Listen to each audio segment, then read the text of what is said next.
શરૂઆત કરીએ મુદ્દાની વાતની। ગુજરાત ફર્સ્ટનું બઝર વાગી ચૂક્યું છે। છેલ્લા 1.5 મહિનાથી એક લેટર કાંડની ચર્ચા થઈ રહી છે અને આ લેટર કાંડ છે અમરેલીનો અને એમાં પણ ભાજપ નેતા કૌશિક વેકરિયા સામે ગંભીર આક્ષેપ લગાવવામાં આવ્યા। એ આખો જે ઘટનાક્રમ છે તમને ખબર જ છે। હવે વધુ એક લેટર કાંડ, વધુ એક લેટર બોમ્બ ફૂટ્યો છે રાજકોટમાં।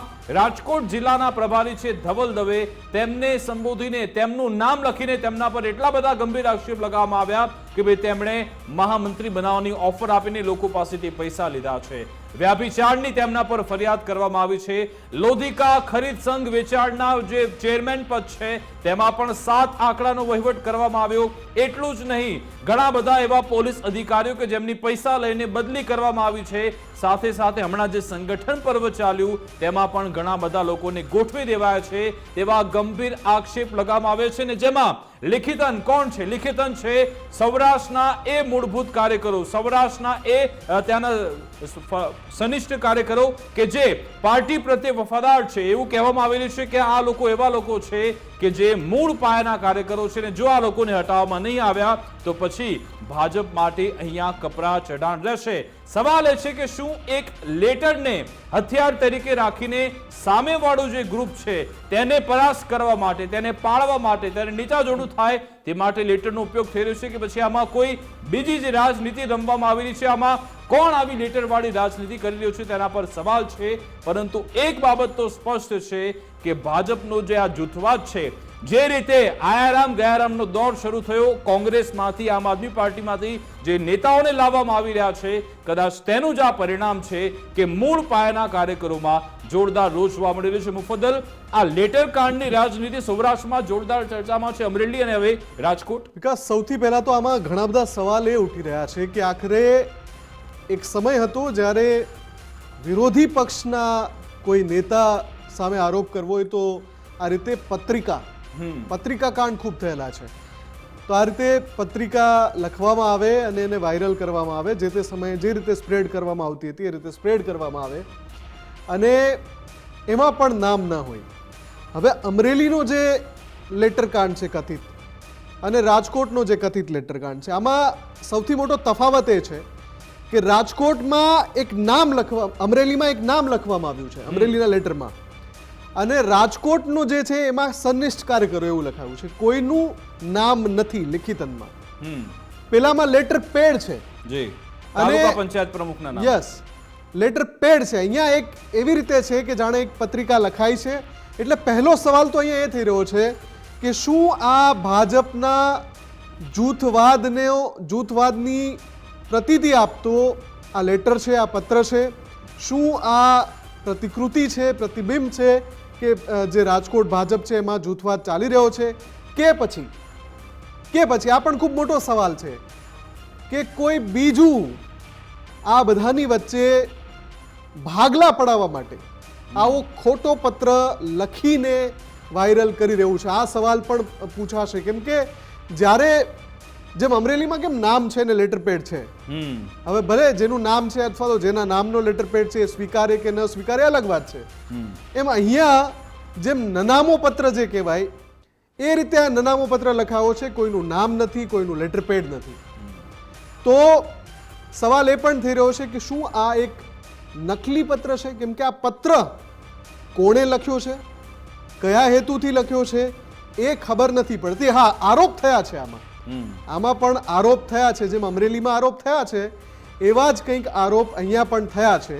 પણ સૌથી પહેલો સવાલ તો આ પત્રની જે અંદર જે કન્ટેન્ટ છે એ કેટલું ભરોસાપાત્ર છે એ પણ એક સવાલ છે।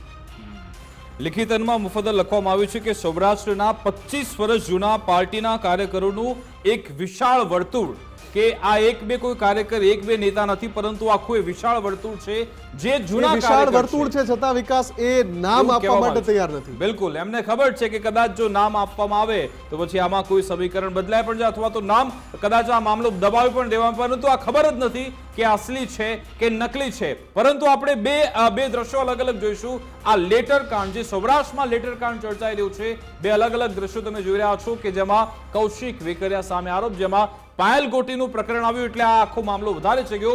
પરંતુ મૂળ મુદ્દાની વાત કરીએ તો લેટર કાંડમાં જેમાં કૌશિક વેકરિયા સામે ઘણા બધા આક્ષેપ થયા હતા. 40 લાખનો હપ્તો લે છે, તાલુકા પંચાયત જિલ્લા પંચાયતનું તે શાસન ચલાવે છે, ઘણા બધા આક્ષેપ તેમની સામે હતા. અને હવે ધવલ દવે કે જે રાજકોટ જિલ્લા પ્રભારી છે તેમની સામે આ આક્ષેપ થયો છે. અમરેલીમાં કૌશિક વેકરિયા સામે કથિત ભ્રષ્ટાચારના આક્ષેપ થયા, જે મામલે તપાસ થવી જોઈએ તેવી માંગ થઈ. પાયલ કોટેથી અનેક પાટીદાર નેતા અને સ્થાનિક અગ્રણીના નામ પણ સામે આવ્યા, તેમને જેલ પણ થઈ. કાયદાની આંટીઘૂંટીમાં અટવાયા ખરા. સત્ય અને તથ્ય હજુ બહાર આવશે અને આવતું રહેશે. એવામાં રાજકોટ ભાજપ નેતા ધવલ દવે સામે નવો લેટર વાયરલ થયો છે, તે પણ શંકા ઉપજાવે છે. ધવલ દવે સામે લોધિકા સંઘમાં ભ્રષ્ટાચારના આરોપ થઈ રહ્યા છે. તેમણે પોતાના પદનો દુરુપયોગ કર્યો હોવાનો પણ આરોપ છે. શું આ લેટર કાંડેલી કોઈ તથ્ય બહાર આવશે ખરા તે પણ જોવાનું રહેશે. પરંતુ મુફદ્દલ આ ધવલ દવેનો જે લેટર છે તેમાં ન માત્ર ધવલ દવે પરંતુ અલ્પેશ ઢોલેરિયા સામે પણ સંગીન આરોપ લાગેલા છે, કારણ કે તેમણે પણ લોધિકા સંઘમાં 7 આંકડાનો વહીવટ કર્યો છે. અને એક સમયે જ્યારે આ જે સંગઠનમાં જે પદ આપવાની વાત છે તેમાં પણ અલ્પેશ ઢોલેરિયાએ આમનો સાથ આપ્યો છે તેવા આક્ષેપ છે. વિકાસ, આ જે લોધિકા સંઘનું નામ લઈને જે ભ્રષ્ટાચારના આરોપ થયા છે એનાથી એક ઇશારો એવો થઈ શકે છે કે શું આ સહકારી ક્ષેત્રને લગતું કોઈ મામલો છે, સીધો પક્ષનો કે સંગઠનનો મામલો નહીં, પણ ભાજપના જે સહકારી અગ્રણીઓ છે એમની સામસામેની લડત છે. એ પણ અહીંયા સવાલ થઈ રહ્યો છે, કેમ કે લોધિકા સંઘ આ પત્રમાં સૌથી પ્રમુખ જે આરોપ છે એ લોધિકા સંઘના વહીવટને લઈને આરોપ થયો છે. ચેરમેન પદ માટે, લોધિકા સંઘના ચેરમેન પદ માટે કરોડોના વહીવટનો દાવો છે. બિલકુલ બિલકુલ આપણી ટીમે મુફદ્દલ પીસીઆર ટીમે ધવલ દવે જેમની પર આક્ષેપ થયા છે તેમને ફોન કર્યો કે ભાઈ આપણે વાત કરીએ ટેલિફોનિક ઇન્ટરવ્યુ, પરંતુ તેમણે એમ કહ્યું કે મોવડી મંડળે મને આ વિશે બોલવાની ના પાડી છે. એટલે મોવડી મંડળના ધ્યાનમાં પણ આ મુદ્દો આવી ગયો છે કે અત્યારે તમે કશું બોલતા નહીં, આ મામલે આપણે તપાસ કરીશું. એનો મતલબ હવે મોવડી મંડળ સુધી આખી બાબત પહોંચી ગઈ છે કે કદાચ આ લેટર વાયરલ છે, ફેક છે કે સાચો છે, ખોટો છે, બધી તપાસ થશે. અત્યારે આ મામલે અમારે કશું નિવેદન નથી આપવું. પરંતુ બીજી મહત્વની બાબત એ કે અમરેલીની આપણે વાત કરી, જેમાં જે તાલુકા પંચાયતના પ્રમુખ છે તેમના નામનો આ લેટર હતો, એ પોતે પોલીસ ફરિયાદી બન્યા હતા. શું આ કેસમાં હવે ધવલ દવે અથવા તો અલ્પેશ ઢોલરિયા એ ફરિયાદી બનશે અથવા તો અન્ય કોઈ માધ્યમથી શું ફરિયાદ દાખલ કરાવશે ખરા? માનહાનિનો દાવો કરે કે ભાઈ આ લોકોને પકડો, જે લોકો અમારી સામે ખોટા દાવા કરી રહ્યા છે, તે મામલે ફરિયાદ થશે કે કેમ તેના પર પણ નજર રહેશે. એટલે વિકાસ, આમાં એવું પણ છે ને કે કોણ છે એ ખબર નથી.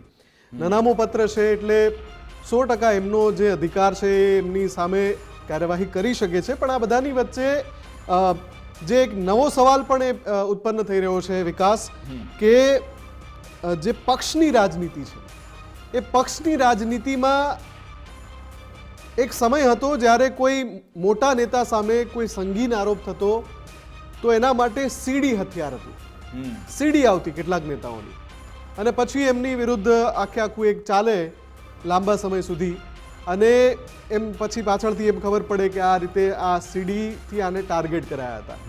હમણાં કેટલાક સમયથી જે થઈ રહ્યું છે એમાં મુખ્ય હથિયાર જે છે એ આ પ્રકારના પત્ર છે.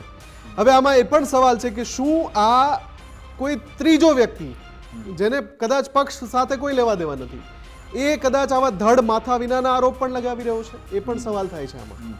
અને હમણાં હવે સ્થાનિક સ્વરાજ્યની ચૂંટણી આવી રહી છે, કદાચ એને લઈને પણ આ બધા પ્રયોગ થતા હોય, કારણ કે જ્યારે આ રીતના લેટર આવે છે ત્યારે અને સીધા જ ભાજપના મોટા નેતાઓ સામે આક્ષેપ થાય છે. એવું નહીં કે તેમની પાસે કોઈ પદ નથી, આ તો બધા તેમની પાસે જિલ્લા પ્રભારીનું પદ છે. હમણાં જે સંગઠન પર્વ થયું તેમાં પણ સહ ઇન્ચાર્જની જવાબદારી તેમને સોંપવામાં આવી છે. અલ્પેશ ઢોલરિયા કે જે ગોંડલ માર્કેટિંગ યાર્ડના ચેરમેન છે, જિલ્લા પ્રમુખ પણ છે ભાજપના, તેમની સામે પણ આ બધા ગંભીર આક્ષેપો થયેલા છે. મોવડી મંડળ સુધી આ મામલો પહોંચી ગયો છે. પરંતુ જો ખરેખરમાં જો જૂથવાદ હોય તો ભાજપ માટે ચિંતાજનક સમાચાર એટલા માટે છે કારણ કે ન માત્ર અમરેલી, ન માત્ર રાજકોટ કે પછી જુનાગઢ, બનાસકાંઠા, ચારે બાજુ આ સ્થિતિ અત્યારે પ્રવર્તી રહી છે. તેને ભાજપ કેવી રીતે કાઉન્ટર કરશે? શું તેમાં કોઈ ડેમેજ કંટ્રોલ થશે ખરા? અને પછી આમાં આખો મામલો શાંત પડી જશે કે ઓર ઉગ્ર થશે? વધુ કેટલાક લેટર સામે આવશે, વધુ કેટલાક આક્ષેપ થશે? તેના પર પણ નજર રાખવી પડશે.